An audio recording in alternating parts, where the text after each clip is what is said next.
Loud. There we go. You are. All right, so And then go to slideshow. all right. So I'm Ann Raybon. Y'all mostly know me. I haven't met Zeta, but now I have. And so anyway, I'm glad you're here. I did want to say how this came about. I've been concerned about ultra fundamentalist movements since I was about 14, because my dad went to the Southern Baptist Convention meeting in Houston when the big fundamental takeover began. And our pastor had asked him to go. And they got back and I saw my dad. They were coming up the drive. So I went out to the carport to say, hey, and my dad stepped out of the car and he said, I'm never going to another church meeting again. He was so disgusted by what he saw was happening. And he knew that this was a bad thing to have extreme anything, but extremity in this way. The other, and so I made this unit. I was thinking about my middle schoolers at the time, but this is way over their heads.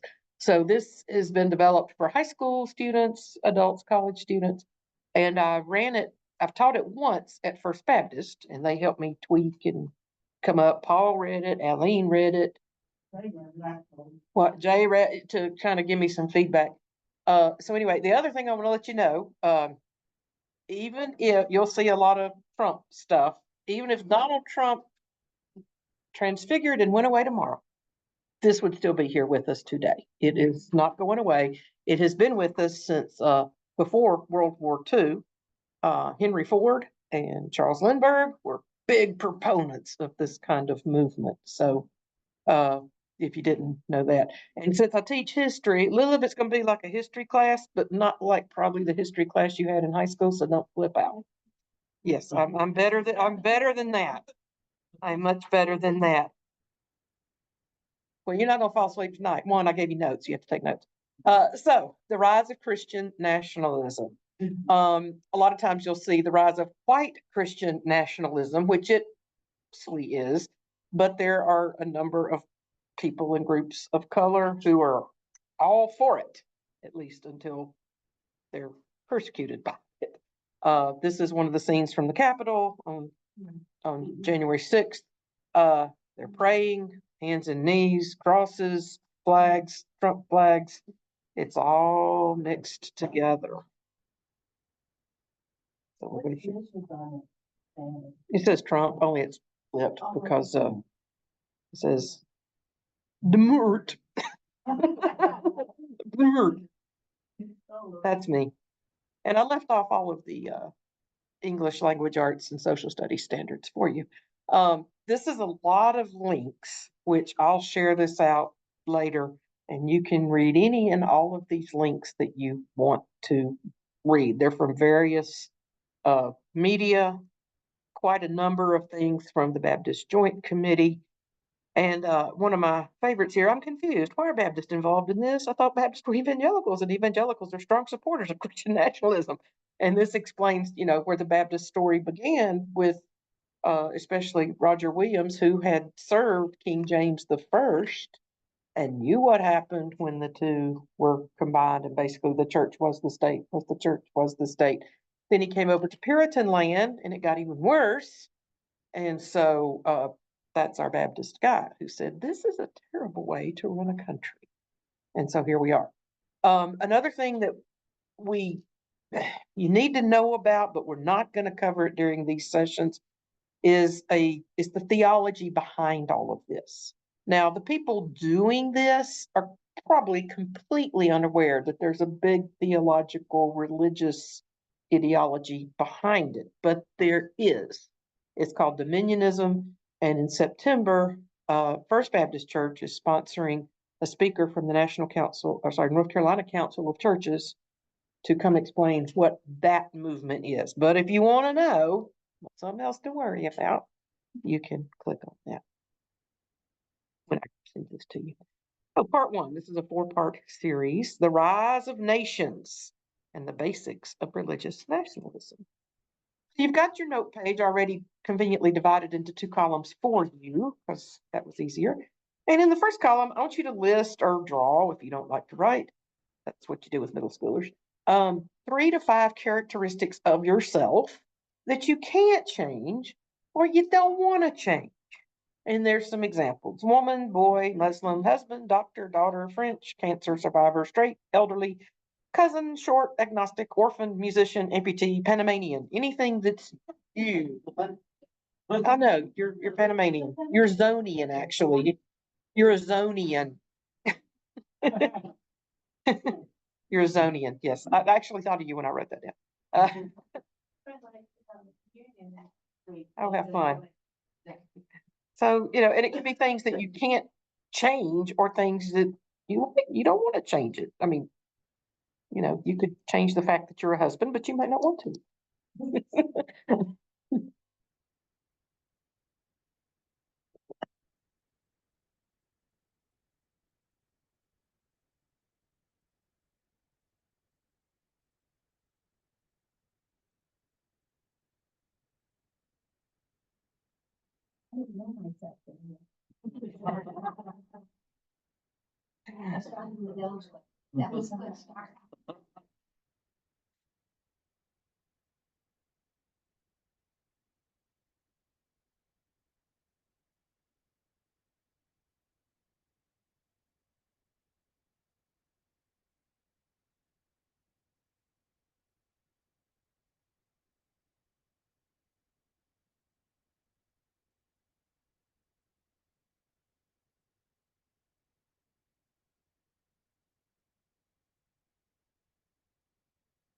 Getting ahead.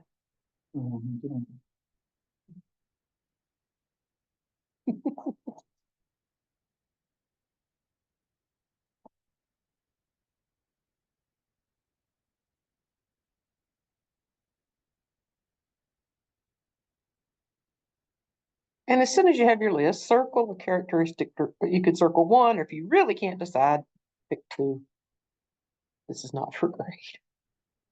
Circle the ones that you identify with the most. Like, even if you had the opportunity to somehow be completely different, you would turn that down.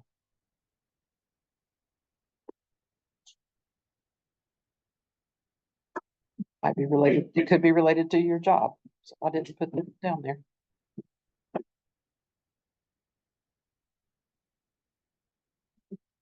And then the second column. Now this is a bit trickier.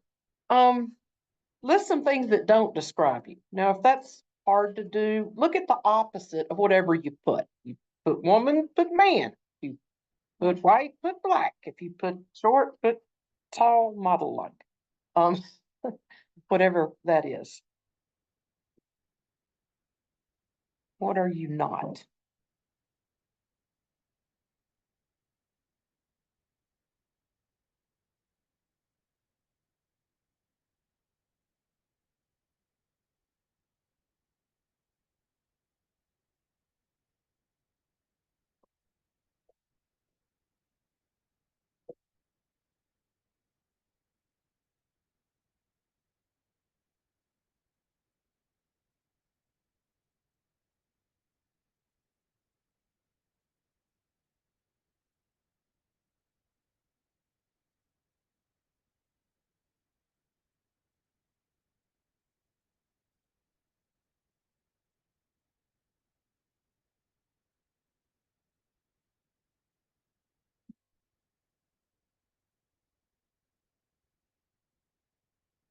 And if you want to put your name on your paper, we'll refer to this list a couple of times, so you could just leave it in the room, or you could take it, just try to remember to bring it back. Or take a picture of it now and then you can forget it forever.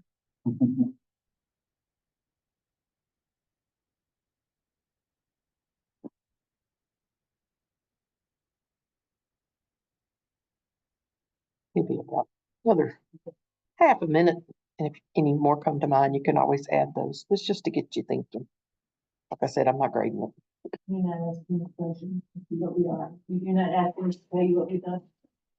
No, we're gonna ask you to share it if you want to, but let me get to the next slide, Bodie. Gosh, you and Paul. Going as fast as I can. That's what I can tell, I can tell. I need to go see Inside Out too. An absolutely perfect depiction of anxiety. It's very good. All righty, so we fill that out. Now, the next thing I want you to do is on the little sliding scale below it. We haven't defined either one of these terms. We haven't defined patriotism and we haven't defined national. But put yourself where you think you'd be on that list, on that chart, a little graph. Do you feel like you're closer to a patriotic person or closer to a nationalist person, or you can put neither one? You don't have to put yourself on there at all. Because we're going to talk about the difference, because there is a difference.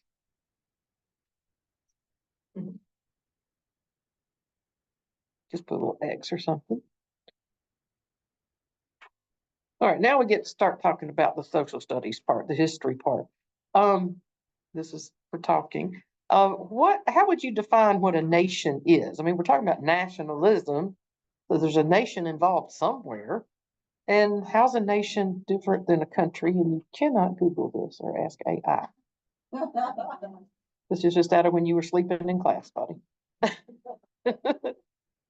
How would you define it? Some aliens land and say, "What is a nation?" What would you say? I mean, we know, but do we? A geographic place. Okay.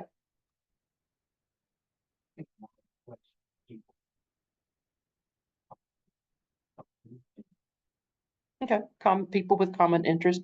Do the people all have to be in one place? Some kind of systems. Okay. I've always used nation and country interchangeably. Interchangeably. And technically it's not quite the same. We're gonna learn. We're gonna talk about a difference. Yeah, there's a difference. So now the next question is, most people get this completely wrong unless you were really awake during history class. When did humans start organizing themselves into nations? I mean, we've always organized ourselves. But Doug will know. Doug can't answer. Be quiet, Doug. Yes, what do you think, buddy? Panamanians that gathered down there when they started the town, because it was a good opportunity, and that's how I happened to be down there. Okay. Well, my mom came down with her parents to get a job, and my grandfather was a Rough Rider. Oh, wow. So this would have been late 1800s, 19. early 1900s. Okay. Oh, okay. I didn't know that at all. I thought they just went temporarily. It did. So that's how the nation of Panama developed. How about nations? What was the first nation? Yeah. I mean, how far back are we going here? Egyptian nation? Sumer? I think it was, like, I was just talking about this today about how empires, we had empires, you know. We did. Well, Syria, Babylon, Persia, Greece. So is an empire like that a nation? No, Okay. like trying to She get did major in history. But I had, and so I was talking with my friend about how empires always fall. We are now an empire. And so the idea that we're not going to fall is rooted in ignorance. But Or lack of Bible study. we sometimes after the British Empire. That's when nations began. Okay, what were you going to say? And then we'll. We've heard our Native Americans have been called Indian nation. Uh-huh. Yeah. Okay. So we're not really sure. We're gonna find out in a minute. And then the difference between. Oh wait, I'm sorry. Okay, Doug, you do get it. I think a lot of places decided one day they must be. I think you have a lot of the original city states in this same area never probably called themselves nation. I think that concept didn't exist, but they discovered one day that they. So when did this discovery or this concept take place? Around 2200 BC, somewhere 2225. Okay. Well, we're gonna find out what Khan Academy tells us. And then patriotism and nationalism. What's the difference? Do you use that interchangeably? I mean, we have a lot of politicians now. I'm a proud nationalist. Is that good or bad? What is it? What feels different? You got an icky look on your face. It feels very different when you say it and when I hear it. Mm-hmm. Seems like it's I love my nation versus my nation is. Yes, that's it. Yes. It's hate nationalism, maybe patriotism, at the expense of others. Okay. I think too, you've got degrees of that feeling depending on what's going on in your nation. Creates an uptick. Okay. Or pick one or the other. Okay. Early on in our American Revolution, patriots were those people, a lot of patriotism were really, Mm-hmm. they were patriots. Yeah. And then the people that weren't fond of that were called something else. Mm-hmm. Including George Washington. I have a great picture of George Washington in his red coat. As a French and Indian War fighter. So, well, we're going to find out some answers to all these questions. We've got vocabulary. I'm not going to go over all of it with y'all because you're grown-ups. There's a concept in history called the Atlantic Revolutions. There were a lot of them. The ones most people know about are American, French, and Haitian revolutions. There's a map. Those are all of the Atlantic revolutions. You can see, Valdi, that Panama at the time was part of the Republic of Colombia, and they were declaring independence from Spain. And it's on either side of the Atlantic with the exception of Africa. Most of the time, the countries in the New World are declaring independence and having revolutions against the countries in the Old World. A sovereign is a king, queen, somebody in charge. Conscription, you are forced to do something, usually military service. Most historians refer to the long 19th century as about 125 years. Starts with the French Revolution, and it ends in 1914 with World War I. So it's about 125 years. Subjugate means to bring people under control, sometimes by conquest. Like, listen, Paul do every Sunday. Now, here's the nation. A group of people who share a history or a culture, a language or a religion, or some combination thereof, and it doesn't even have to be real. It can be mythic, like the Nazi, like the Nazi nation. Yeah, they told what? They call themselves Aryans. Technically, an Aryan is somebody from Iran, but they made up a story. And as long as you adhere to the story, you're a good Nazi, or you have the potential to be a good Nazi. But they're people who share these characteristics. It's not always associated with a chunk of land. If you think about the Jewish nation, well, you have Israel, but the biggest collection of Jewish people in the world is in New York City. So they don't all have to be in the same place. You've got the example of the Kurds. There's Kurdish people in Turkey and Iran and various places. They see themselves as a nation sharing many of these things, but they are dispersed. A country, that's sometimes called a state in political science terminology. This is where land comes in. This is the state, the State Department. It's not California and Alabama, it's France, Nairobi, or Kenya. A nation state, this goes back to Sumer and Egypt and all those places. A homogeneous political entity, mostly a single nation. They're rare nowadays because almost every country in our world is home to more than one national group. One example of a nation state is North Korea. Everybody there's an ethnic Korean because they don't let anybody in unless you're an ethnic Korean. And if you were not an ethnic Korean, you were done away with early on. They do have Chinese people in there, but the United States is not really either one. We have so many different types of people. We do have some shared history. We have some shared culture. We have some shared language, some shared religion. We're not a nation state like Venice or Florence or Rome or Cairo or Baghdad, not Baghdad, Babylon. And we're not all the same people that don't share all of the same history. We live in the same place though. So I just want to give you. Say that there's another element of the nation. Mhm. And that is the government structure. Mhm. of the United States. So, to me, that becomes a major factor in defining whether or not it's a nation.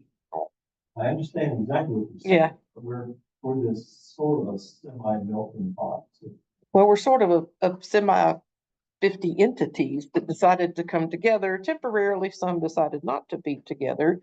Some still make noise about not wanting to be together. Jan, might need your passport next time you go to Texas. They would like, well, they would like to go maybe. So the United States is sort of a one-off in this big picture of nations. There's our map again. Now, as you watch this video, I want you to recall the ways that you identified yourself and look and figure out what is the only identity allowed under a super nationalistic government, and how would you fare? How would you fit in a nationalistic society? And if you think you just belong and you'd be fine in a nationalistic society, what would be the points of view of those who are not gonna be fine? Always keep those people in mind. Now we get to watch a show. Can you hit the lights before? And hopefully we'll have sound. Did you check, see if we have sound?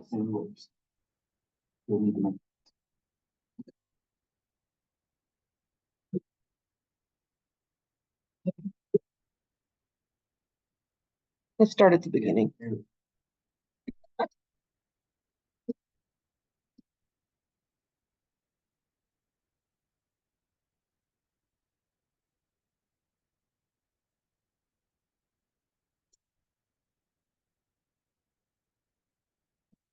Listen up.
It's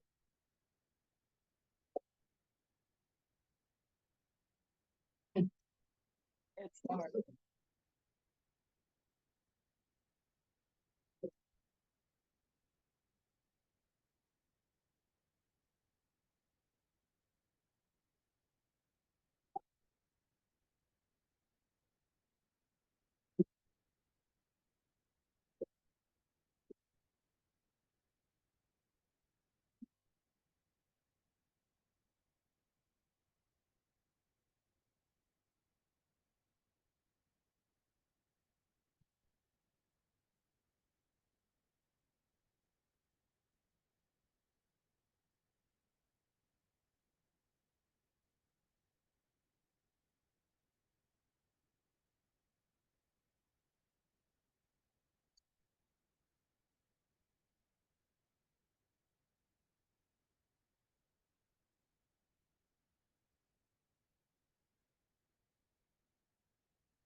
If you ever want to know anything, look up Khan Academy. Khan Academy. I'll make this. K-A-H-N. Yeah, there is Khan, Khan Academy. Is that a free resource? All of it's free. You think I'd be paying for this? Unsure. No, no, it's very, very free. So the key sentence in there was, if you have a nation, and France is a very good example of this. France has gobs of problems with the huge numbers of Muslim and African and Arabic immigrants, because in order to be French, there's really only about one way to be French. You have to speak French, you have to be white, you have to be Catholic. They threw out all the Protestants, or sort of Catholic in name only. France, they have they have a language watch. They won't adopt a word from another language that's good enough. They have to come up with a French word for the thing, whatever it is. It's very much, we are French and you are not. And they have tons of problems. If wearing a hijab causes you pain as a French person, well, we'll just write a law, nobody can wear a hijab. They'll just write a law, nobody's allowed to wear a hijab anymore, which what they've done. There's no room for other people. So the only identification that's allowed, or the predominant identification that anybody there is allowed to have, is being French, is to be part of the nation. And if you look on your list, did anybody write American? I mean, maybe you did. You did. You wrote American. Okay. In a nationalistic country, that's the only identity you're allowed to have. Whatever else you put on there, Christian, female, many of these other,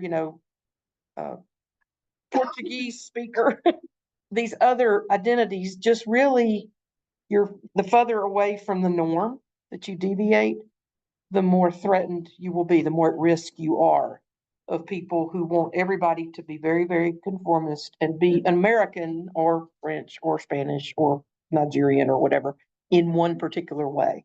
Well, many different. Mm-hmm. That's my definition. Mm-hmm. And that's the definition most of us would have: the melting pot, the stew, the bouquet. There's lots of ways to describe America, but a very strict nationalistic point of view they would not allow that. You can't, once you start melting, you start contaminating. And so you should not marry somebody of a different race. You should not speak anything except English. You need to be Christian, preferably Protestant Christian. If you're not white, you're not in it. What'd you say? Yeah, sorry, Terry, we can't have you anymore. Bye, Terry. You said if you're not white, it's not right. Not right. White, not right. Yeah. Yes, that kind of thing. And so, but that kind of what you're saying, Joe, that used to be what most people would have described American as, is we're all here together. That's what makes us a nation, is this tolerance and appreciation and embracing of other cultures, other religions. Y'all just come on, come on, American dream. If you like capitalism, you're in. But that has changed. And more and more people are saying, no, that's not a good way to run a nation. It causes problems. We contaminate, by melting together or being in the same bouquet or being in the same stew, we're contaminating the real Americans. So, how many of you would probably not be fine in a nationalistic society? Not. No, you would not be fine. You would be targeted for some reason. Okay. And it could be your political point of view. It could be things you've written, things you put on the internet that never go away, your political party affiliation.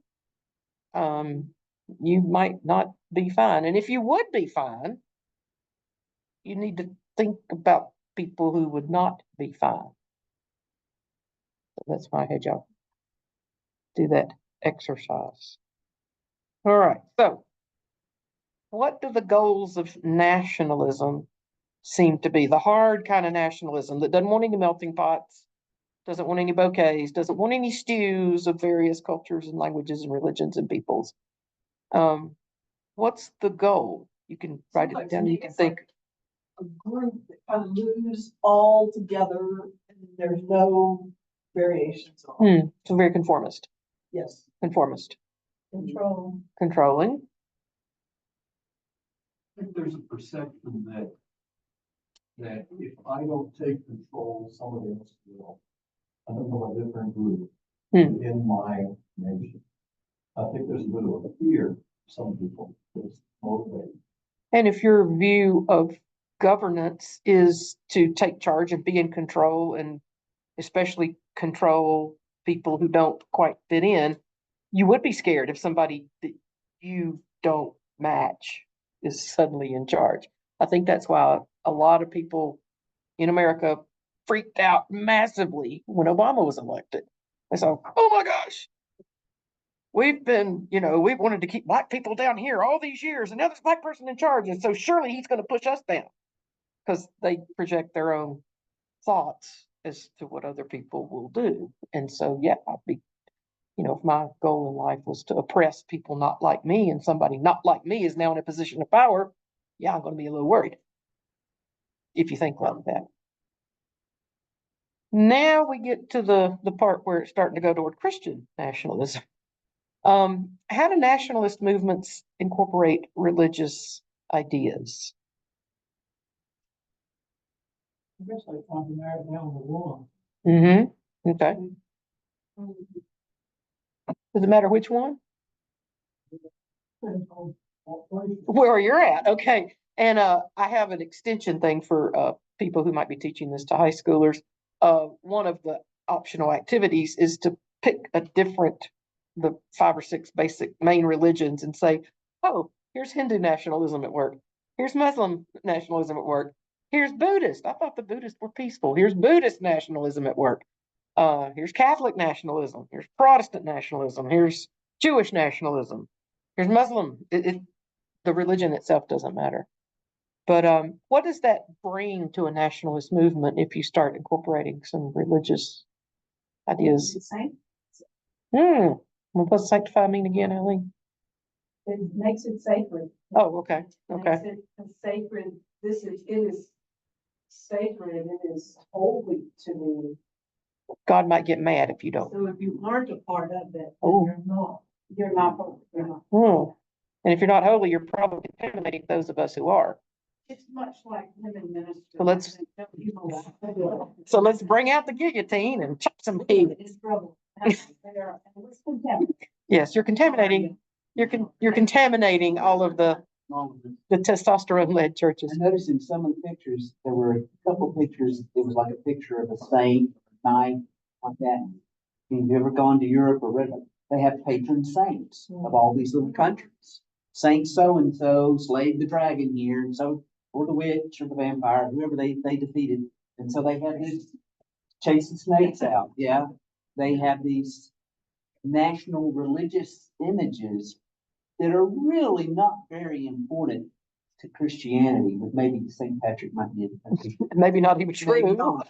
Anyway, they're not super religious figures, but they're very important to that place because that's their guy. It's almost always a guy, but there's not a patron saint of the United States. Well, I bet there is, but we don't. No, there's not. There's not. Look at, there's no patron saint. Because you couldn't do that because one, we weren't mostly Catholic, but two, because how would you ever agree? You have to have a small group of people where you can say, oh, that's our person because they were born here in our village and they did this great thing. And so they're our person, they're on our team. Probably as close as we can get is George Washington or maybe Abraham Lincoln. Okay. I don't think they would classify themselves. Oh, no. No, the person doing the snake chasing would never see themselves as the perfect. That would be unsaintly. That would be unsaintly. That immediately eliminates you from sainthood.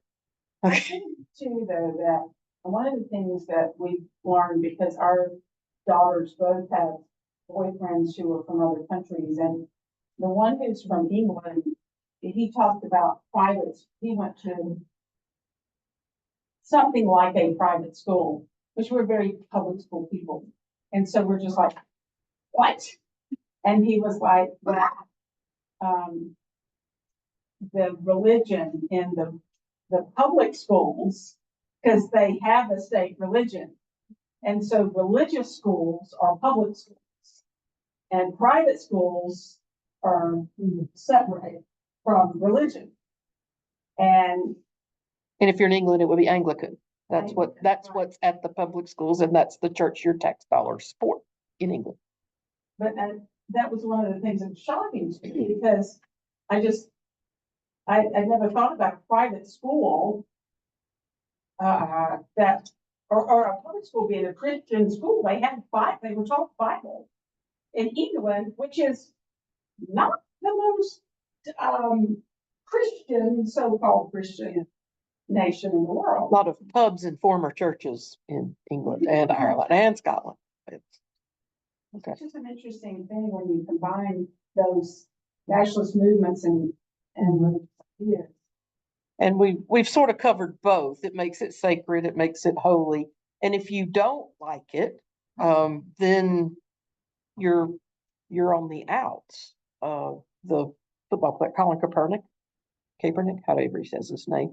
The whole thing with the flags, national anthem, all the big patriotic stuff at ball games is paid for by the U.S. military. It's a recruiting tool.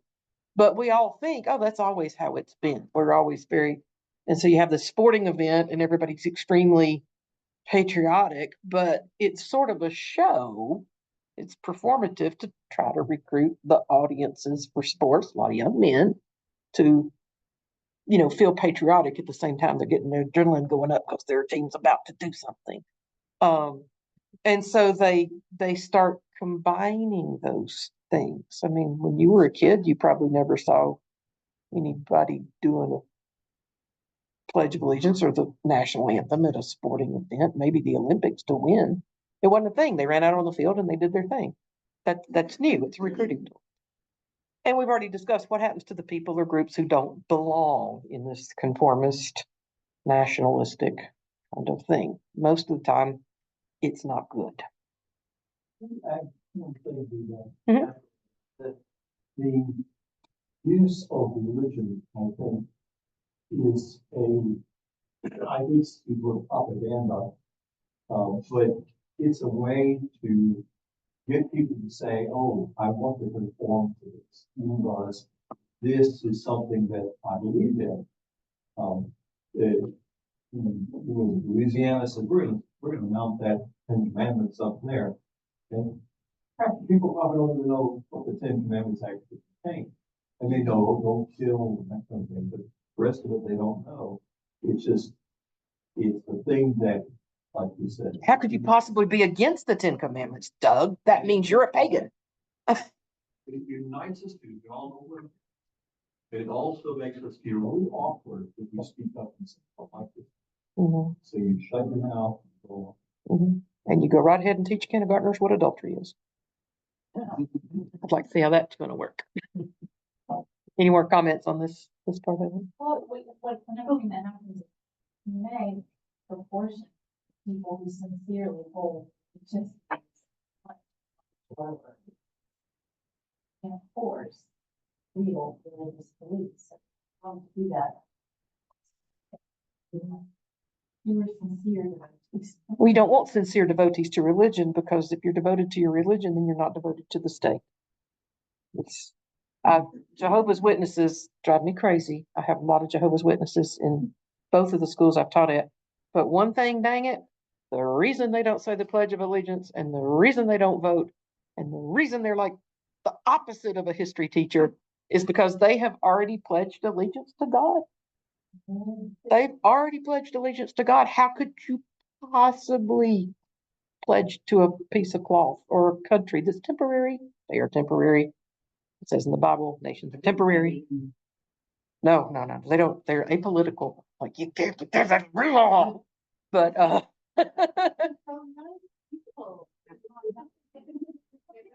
yeah, you may not believe in politics, but they're coming for you. But anyway, I mean, that is why they adhere. They are not gonna say the Pledge of Allegiance. They are not going to sing the Star Spangled Banner. They are not gonna join the military. They are not gonna do these things because they can't pledge allegiance to the Constitution. They've already pledged allegiance to God. You can, it's religious exemption. I mean, you still may have to serve in some capacity, but not in combat. We don't have a draft. No transfusions. That's a weird thing about eating blood, which I don't know how going into your veins, but no transfusions. But that's doesn't have anything to do with pledging allegiance to God. Man. I know you do. She's a transfusion person. That's what she does. And as many religions, sometimes, you can fudge your beliefs. Nobody's there. And that, the Nazis went after the Jehovah's Oh Witnesses. gosh, yes. They got their own little. They had their own little triangle in the camps. Yeah. One of the groups that they could not abide. They couldn't have, Because Jehovah's Witnesses said, we'll have no part of it. yeah, we're not gonna pledge allegiance to you, Hitler, or Nazism, So they or were the targeted group. they were targeted. They actually had their own little color triangle, which my JW kids are very proud of. No, they were taken to the concentration camps. No, yeah, they were. And I did this whole unit without bringing up Hitler and the Nazis. I was very proud of myself. Because we don't need to go there to talk about this. We can, but we don't have to. All right, so patriotism, that's devotion to your country as a whole, including everybody who's there, no matter their background, no matter their language, their religion. It's the melting pot. Everybody who's there, you feel positively about your country. And attitudes and actions involving loving your country and serving the greater good of everybody who's there. If there's problems within the nation, they are acknowledged, and work is done through legal means and social means to address and hopefully solve some of the problems. You can't, I'm going to send you this. I'm going to send you this whole thing. Yeah. I'm going to send you the whole thing. You don't have to hurt your hand. In the United States, yes, general, Mhm. but there's a lot of countries in the world where that's not. Well, we're talking about patriotism. I think many of the countries where they don't try to do that would be under dictatorships. Are there any democracies where? Democracies and people there just keep their mouth shut. Right. Because they're not gonna be able to fix it, and they'll disappear. Mhm. And so patriotism can't really be a thing in that country. They're, I know what you mean. yeah, There's so many people in so many countries that have gone to war for their country and fought and died for it, even though they hated the leadership of the country, they still love people. Mhm. And they hope someday this back out of the way. They would fight for, they didn't care for who was wrong. that particular person. Could be. And, What's the third one, the nation's place beyond good and evil? I'm sorry, what? Oh, I hadn't got down to that yet. I'm reading all the way. Yeah, that's the nationalism stuff. And what Doug's saying, and I think about those big shows in North Korea. Thousands of people come out, or they come out in Russia to clap for Putin or do whatever he says. You don't know what's in their minds. It looks like they're all on the same team, but are they? They have to do it. Or if they, there's rewards, you get more food, or you get a better job. Things like that to sort of bribe people into this show of devotion to dear leader or whoever. All right, so nationalism is different. It's in some ways patriotism on steroids, but then I don't even know if you can get from patriotism to nationalism in a direct line. It's almost a separate thing. The movements and ideologies are very extreme. It's very exclusionary. Your primary identity better be as a member of your nation. Now, you may not really agree with that, but you better act like it. I want you to, I want to ask you what you think this is. We've seen bumper stickers when I was in high school and college to say, America, love it or leave it. Yeah. Is that nationalism? That's nationalism. Not- Yeah, because you're not trying to solve the problem.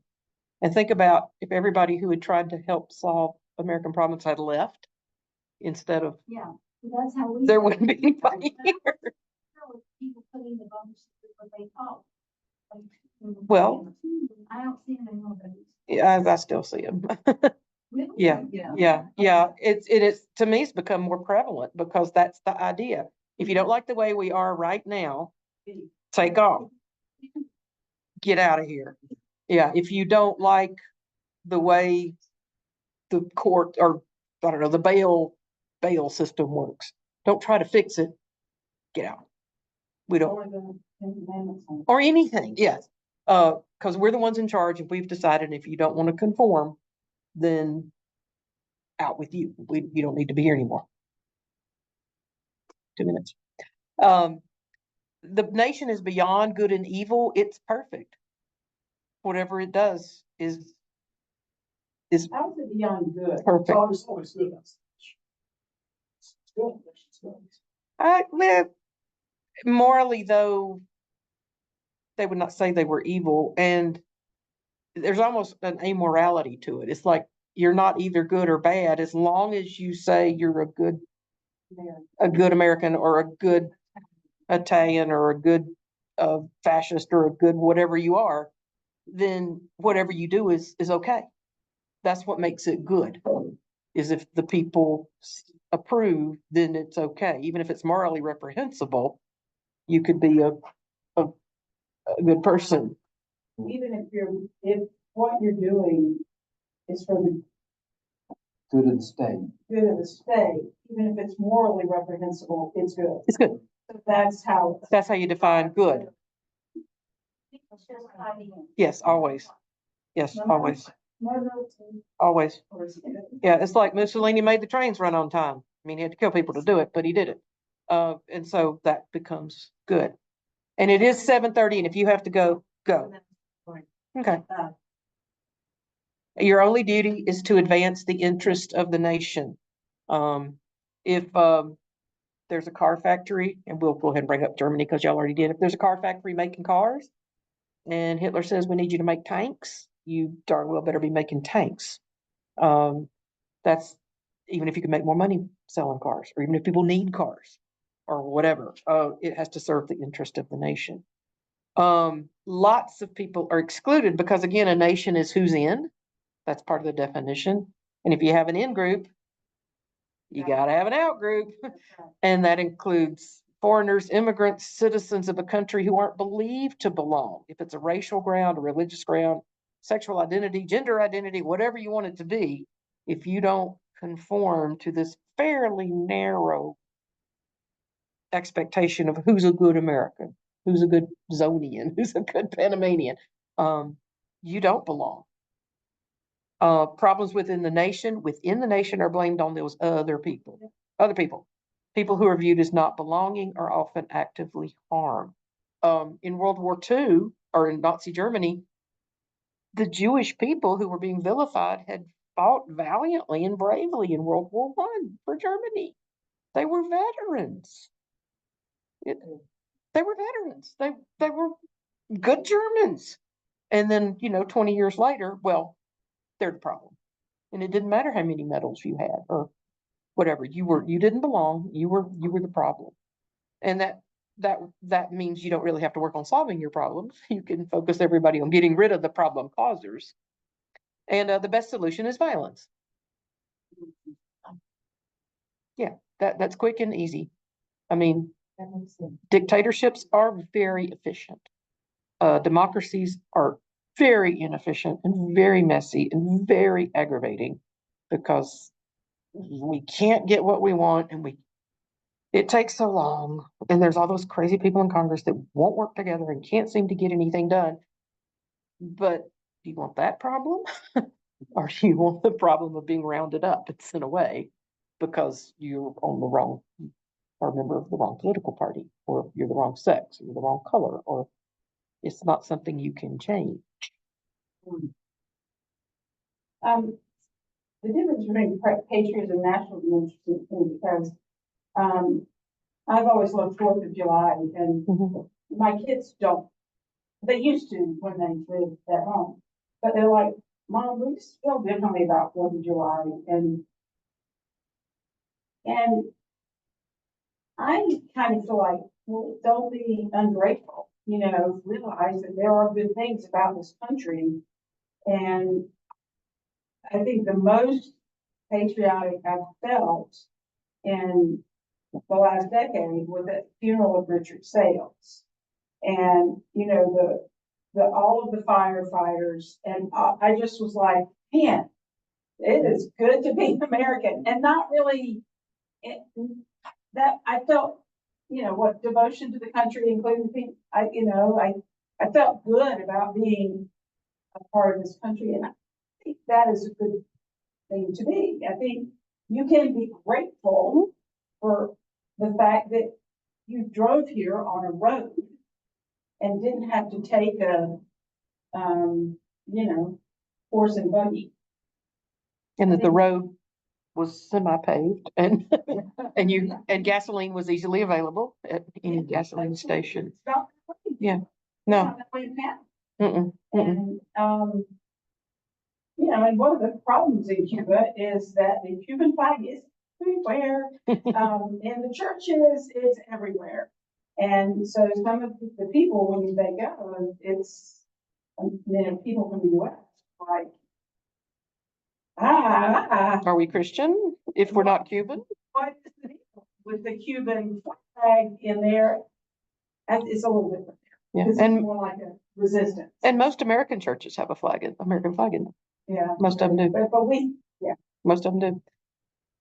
Churches, down here in California, they have Ukrainians with them now because they didn't have a place to meet. So they have combined, which has helped the church start with the COVID, is that they brought their flags and stuff. So that, it's good church, but it's not like Cubans. It's, I just differentiate the difference between Ukraine and Cuba, how people worry about. Yeah, and Ukraine's are great, because they have flags and all that, so they're great. oh, the Cubans are. Well, Cubans, yeah. But if you're a nationalist, there's no room for Cubans stay in Cuba. As long as they're in Cuba, fine. As long as Ukrainians stay in Ukraine, fine. Yeah. And we can send money to them, and we can send missionaries, and we can send a little bit of federal aid. And the most patriotic I've ever felt was probably during the bicentennial. I was in middle school, and it was a big deal. Yeah. And I'm thinking, we're at the 250th in 2 years, and there's not much happening.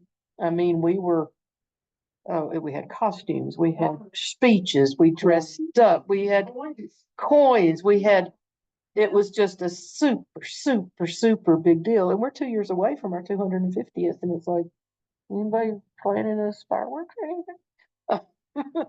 So. Yeah, Mhm. yeah. It's poisoned. Yeah, they never make sense.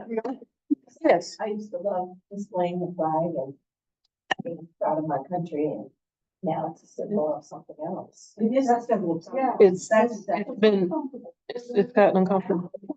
Why, I Because in your heart, you don't conform to what maybe another person flying that flag off their truck or every day. You know that even though you got the same flag out there, you're not in their mind. You're not the same. It's one of those. No. Well, it's like an evangelical Christian. It's like, I explained, I'm a Baptist, like a Jimmy Carter Baptist. And then I have to explain who Jimmy Carter is if they're under 50. And then they go, oh, because they know Jimmy Carter's very moral. And it's like, oh, okay. Let me move on to the next couple of slides. So we've learned more. We've learned difference in nations and countries. There's differences between patriotism and nationalism. And then I would ask you to put yourself on the scale again, now that we've had some discussion and some talk.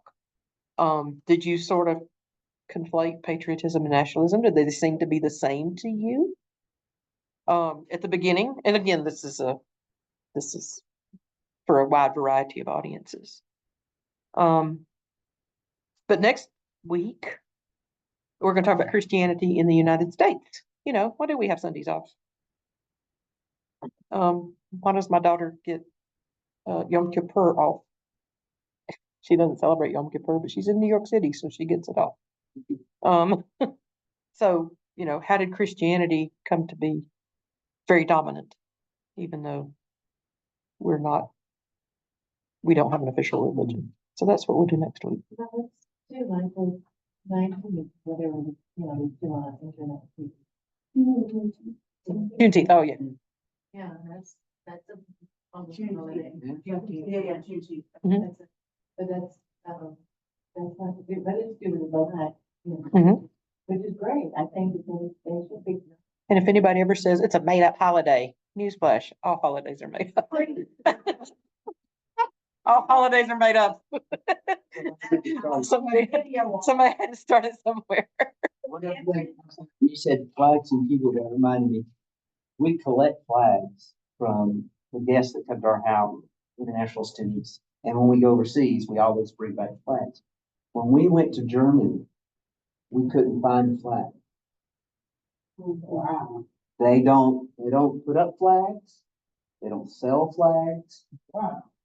Because they had a bad experience. They had a bad experience with nationalism. And so, and it's not, there's no law that says that. It is, we never want to go there again.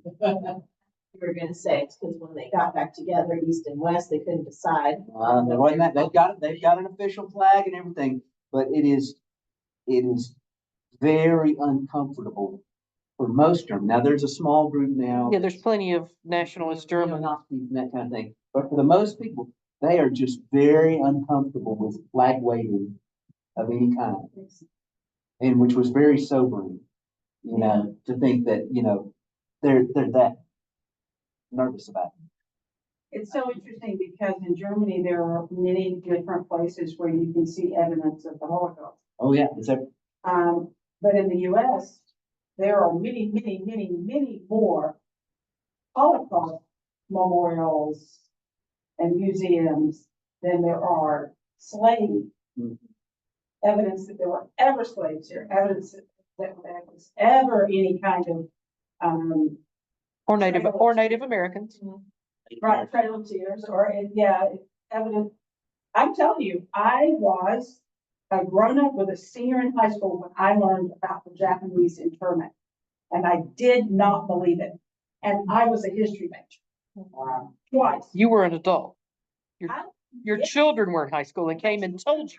My oldest child was a senior in high school, 2012.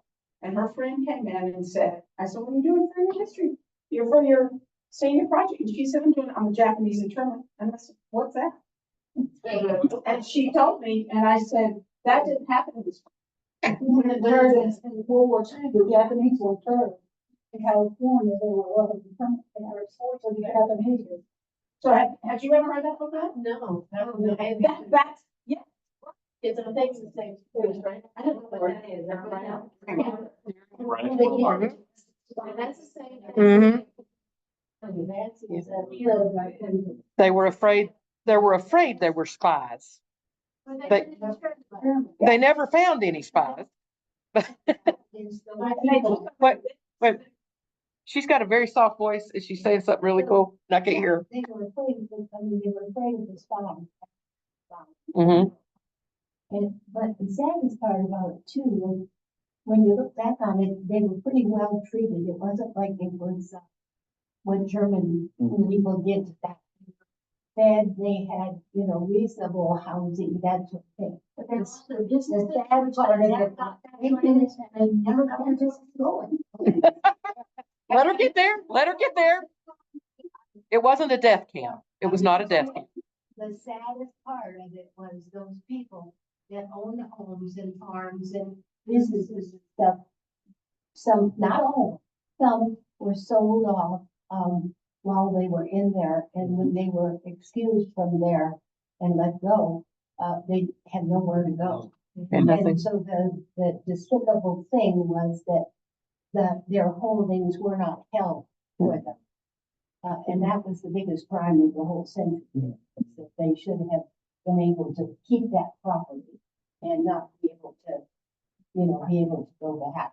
Hmm. Because, they didn't know if it was spy or not, they did it. They never found any spies, I don't think. And it was to be contained, but, people, they should not have lost any of their property. If you're a Star Trek fan, George Takei, who was on the original Star Trek, was interred as a child, Yeah. and he has written extensively about it. Inside in Hawaii, there were about 180,000 Japanese at the time. Mhm. They said, we're gonna have to lock people. And after about 3 months of realizing they can't do it. I'll do it, and then there were no problems. Yeah. The stuff the Japanese for the walls over they left was coming back to the. Huh. Yeah. There was in Nagasaki, free land, free land. So many of them were born here. Yeah, they were Americans. No, generations. Well, I really, I mean, it's not a, you know, bring in the discussion of the term so much, it's just the fact that the US doesn't want to talk about the mistakes that we've made.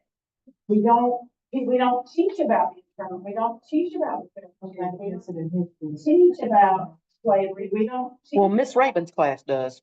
I mean, like,